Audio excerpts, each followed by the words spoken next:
Personal interest को national interest के ऊपर रख रहे हैं।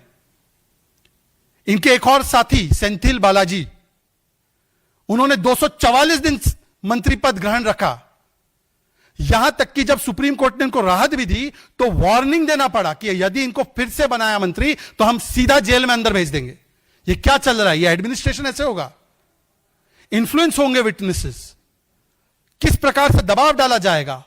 इन्वेस्टिगेशन में तो बाधा होगी ही होगी, पर आप सोचिए प्रैक्टिकली भी ये क्या चाहते हैं। ये हम लोग कोविड में थे तो आप सभी लोग, हम लोग सब वर्क फ्रॉम होम करते थे। ये पहली बार वर्क फ्रॉम जेल कॉन्सेप्ट चाहते हैं क्या इस देश में? वर्क फ्रॉम जेल होगा मतलब कि मुख्यमंत्री बैठेंगे अंदर, कैबिनेट की मीटिंग जेल के अंदर होगी। ये प्रैक्टिकल है क्या? मान लीजिए कि युद्ध या मान लीजिए बाढ़ की स्थिति आती है, अर्जेंट डिसीजन लेना है, कैसे लिया जाएगा? जेल के भीतर से? या आप सोचिए, कल्पना कीजिए कि जो कैबिनेट की फाइल्स होती है, आप लोग कवर करते हैं गवर्नमेंट को, सीक्रेट होती है। अब जब कुछ अंदर आता है जेल के, वो तो चेक होकर के आती है, तो क्या ये सीक्रेट फाइल्स अब वहां के प्रशासन को बताकर फिर अंदर आएगी कैबिनेट मीटिंग के लिए? और जन सुनवाई कहां होगी? हालांकि ये लोग जनता से कटे हुए लोग हैं, पर जन सुनवाई क्या? आप जेल में एक मतलब अलग से कमरा होगा, वहां पे जनता आएगी और अपनी प्रॉब्लम्स बताएगी जब महाशय जेल में होंगे तब? ये किस प्रकार की व्यवस्था चाहते हैं? तो नैतिकता पर तो ये कहीं पर भी टिक नहीं पाता, प्रैक्टिकलिटी पे भी नहीं टिक पाता। और वैसे तो ये लोग कहते हैं ना, ये सामाजिक न्याय का बोर्ड पहनकर घूमते हैं, सामाजिक न्याय का बोर्ड पहन के घूमते। सामाजिक न्याय का सबसे अहम प्रिंसिपल क्या है? राइट टू इक्वालिटी, समता का अधिकार, समानता का अधिकार। अब आप देखिए कि कोई अगर केंद्रीय कर्मचारी हो सरकारी, तो वो सीसीएस के रूल से गवर्न्ड होता है, और रूल 10(2) बोलता है कि यदि कोई कर्मचारी 2 दिन तक अगर जेल में रहे तो ऑटोमेटिक सस्पेंड हो जाता है। वाह भाई वाह!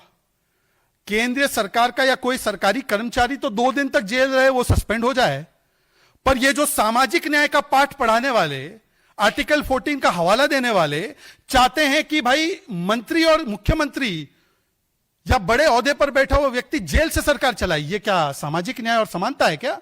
ये राइट टू इक्वालिटी है आपका? बताइए। इस पर भी कोई जवाब नहीं। कहा जाता है कि टारगेट किया जाएगा, हमें टारगेट किया जाएगा। अरे कहां से टारगेट होंगे भाई साहब? आप अपना इतिहास तो देखो। एक कन्विक्टेड चारा चोर, दूसरा अक्यूज्ड लैंड चोर, तीसरा जॉब चोर, चौथा माइन चोर, ये सारे चोर मिलकर बोल रहे हम टारगेट होंगे।